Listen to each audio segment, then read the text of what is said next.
আমতা বই ও সংস্কৃতি মেলা সমিতির আয়োজনে 21তম আমতা বই ও সংস্কৃতি মেলা 2024 অনুষ্ঠিত হলো বুধবার আমতা বালিকা বিদ্যালয় প্রাঙ্গণে। মেলার উদ্বোধন করেন উলুবেড়িয়া উত্তর কেন্দ্রের বিধায়ক ডক্টর নির্মল মাঝি। সঙ্গে ছিলেন বিশিষ্ট শিক্ষাবিদ ডক্টর রীতা দে, আমতা বালিকা বিদ্যালয়ের প্রধান শিক্ষিকা সর্জিতা ভান্ডারী, হাওড়া জেলা পরিষদের কর্মদক্ষ বিমল দাস, আমতা 1 নম্বর পঞ্চায়েত সমিতির কর্মদক্ষ তুষার কর সিনহা, শুভজিৎ সাহা, সৈকত দে সহ অন্যান্য বিশিষ্ট ব্যক্তিবর্গ। এদিন সকালে অঙ্কন প্রতিযোগিতার আয়োজন করা হয়েছিল। সেই সকল প্রতিযোগিতার হাতে পুরস্কার তুলে দেন বিধায়ক ডক্টর নির্মল মাঝি।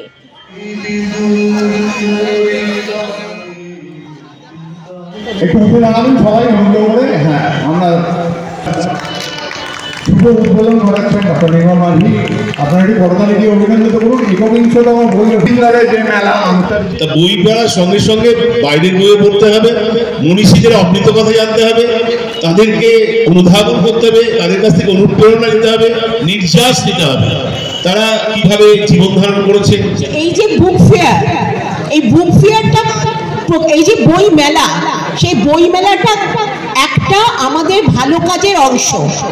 আমি একটা লাইন বলছি, যথাপি ফরাসিমা কইরা মালা গুণে বহু এবং জাতেন মচ্চেন কর্তব্যং কুশরং বহু।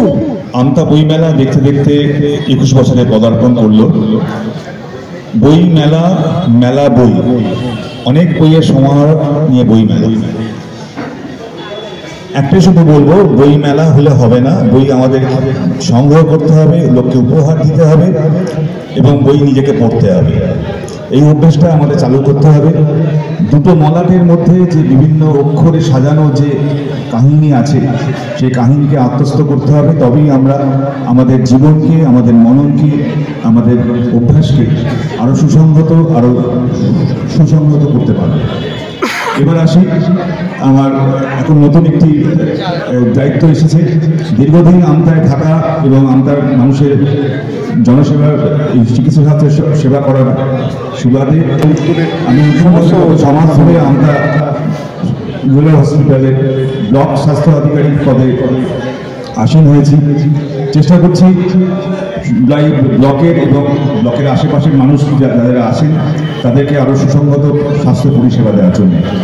আপনারা জানেন, আমতা হসপিটাল যে অবস্থায় ছিল সেখান থেকে ডক্টর মাঝি তার ঐকান্তিক চেষ্টায়, এবং আপনাদেরকে একটা কথা বলতে পারি, এটা দপ্তরের অত্যন্ত ভেতরের কথা, যে সারা পশ্চিমবঙ্গে বা সারা জেলায় কোনো ব্লক যে স্বাস্থ্য পরিষেবার পরিকাঠামো পায়, ডক্টর মাঝি দপ্তরের কাছ থেকে সেটা ছিনিয়ে আনেন আমতার জন্য।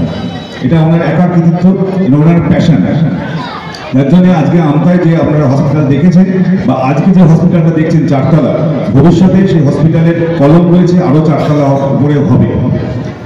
সেই হসপিটাল আরো বৃহত্তর হবে এবং দেখবেন যে আমতার শুধু তাই নয়, আমতার আশেপাশের সমস্ত জায়গা থেকে মানুষজন আসবেন এই হসপিটালের পরিষেবা নিতে।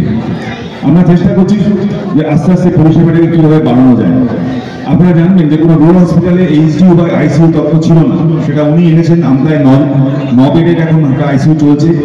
আমরা চেষ্টা করবো, আপনার চেষ্টা করছি জানুয়ারি মাসে ওই এইচডিইউটাকে নতুন বাড়িতে শিফট করে আরও এইচডিইউ বেডে যাতে আরও পরিষেবা দেওয়া যায়। কিন্তু আমাদের কতগুলো প্রতিকূলতা আছে, সরকারি দপ্তরে টানাপোড়েন আছে, সেই সমস্ত প্রতিকূলতা কাটিয়ে আমাদের এগোতে হয়। আমরা এগোবো। আমাদের পরবর্তী একটা পরিকল্পনা আছে, আমরা জানুয়ারি মাসে আমতা হাসপাতালে আমরা চোখের ছানি অপারেশন শুরু করতে চলেছি। আপনারা চেষ্টা করছি যাতে জানুয়ারি মাসেই এটা করা সম্ভব হয়। কিছু কাজ বাকি আছে, সেগুলোকে আমরা শেষ করে নেবো। করে নিয়ে আমরা আমতায় 1 নম্বর ব্লকে ছানি অপারেশনটা আমরা জানুয়ারি মাসে শুরু করবো। আর ছানি অপারেশন করার জন্যে শুরু করার জন্য আমরা নতুন বাড়িতে আর আপনার অন্য কোথাও রুগীকে পাঠাবো না। ওই যে প্রথমে বললাম যে কিছু কাজ বাকি আছে, সেই কাজগুলো কমপ্লিট হলেই আমাদের নতুন বাড়িতে ওটি চালু হবে। ওটি চালু হলে সেখানে সার্জারি, অর্থোপেডিক এবং লেবার ওটিটা ওই বাড়িতে চলে যাবে। এই বাড়িতে তখন আমাদের সেই কাজগুলো থাকবে না।